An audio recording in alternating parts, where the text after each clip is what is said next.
మాతృభాష పరిరక్షణ కోసం మాతృభాష ప్రతి ఇంట ప్రతి నోట పలికేందుకు నిరంతరం ప్రయత్నం చేస్తున్నటువంటి యువ నాయకులు పవన్ కళ్యాణ్ గారిని ఈ రోజున గౌరవనీయులు మాజీ ఉప శాసన సభాపతి బుద్ధప్రసాద్ గారు, అలాగే ప్రముఖ కవి జొన్నవిత్తుల రామలింగేశ్వరరావు గారితో కలిసి వారిని కలుసుకుని ఒక ప్రధానమైన అంశాన్ని ముచ్చరించడం జరిగింది.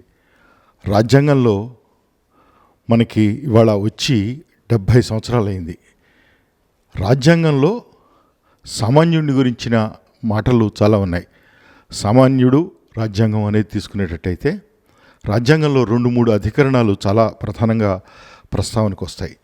ఒకటి, ఏ సాధారణ పౌరుడైనా ఎక్కడికైనా వెళ్ళి ఏ అధికార యంత్రాంగానికైనా సరే తన మాతృభాషలో తనకు సంబంధించిన నివేదన తెలుసుకోవడానికి తెలియచేయడానికి అధికారం ఉంది. ఇది ఫలానా భాషలో లేదు అని అనటానికి వీల్లేదు.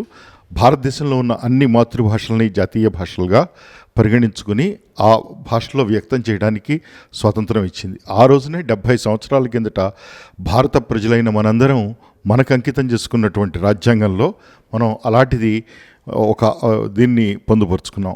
రెండవ ప్రధాన అంశం ఏంటంటే మాతృభాషల్లోనే బోధన ఉండాలనేది కూడా రాజ్యాంగం నిర్దేశిస్తోంది. అలాగే దానికి అనుగుణంగా ఆర్టికల్ 21A రూపొందించుకోవడం జరిగింది. దానికి అనుగుణంగా రైట్ టు ఎడ్యుకేషన్ చట్టాన్ని కూడా తీసుకురావడం జరిగింది.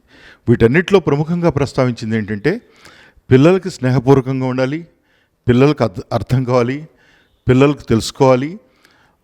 ఇలాంటి అంశాలతో పిల్లలకి తెలుసుకోవడానికి చాలా సులభంగా ఉండాలి. టీచర్కి పిల్లలకి మధ్య అంతరాలు ఉండకూడదు. వీటి లక్ష్యాలతో రూపొందించబడినటువంటి ఆర్టీఈ యాక్ట్ కానీ రాజ్యాంగంలో ఏర్పడినటువంటి ఆర్టికల్స్ కానీ మాతృభాషను గురించి మాట్లాడాయి. వాటిని గురించిన ప్రస్తావనలు, ఇంకా వీటికి సంబంధించిన అంటే మాతృభాష పరిరక్షణకు సంబంధించిన ప్రస్తావనలు ఇవాళ వారి ముందు ప్రస్తావించడం జరిగింది. దీన్ని మాతృభాషల యొక్క పరిరక్షణలో వారు చేస్తున్నటువంటి అపూర్వమైన చిరస్మరణీయమైనటువంటి కృషిలో భాగంగా దీనిని ఇవాళ ప్రస్తావించడం జరిగింది. అలాగే నల్లగొండ జిల్లాలో నేను కలెక్టర్గా ఉన్నప్పుడు పాలనని ప్రజల మధ్యకి తీసుకువెళ్ళటం, అంటే ప్రజలకు అర్థం కాని పాలనలో జీవోలు, ప్రజలకు అర్థం కాని భాషలో సమావేశాలు, మినిట్స్ రికార్డ్ చేయటాలు, ఇలాంటివన్నీ లేకుండా ప్రజలకు అందుబాటులో ప్రజలకు దృష్టిలో పెట్టుకుని చేసినటువంటి ప్రత్యేకమైన చర్యల గురించి కూడా ప్రస్తావించడం జరిగింది.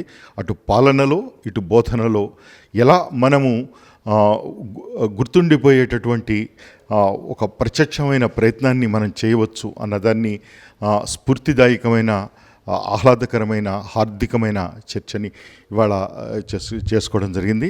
దీన్ని సావధానంగా ఆలకించి ఒక చక్కని స్ఫూర్తిదాయకమైనటువంటి వాతావరణంలో దీన్ని ముగించడం జరిగింది. Thank you.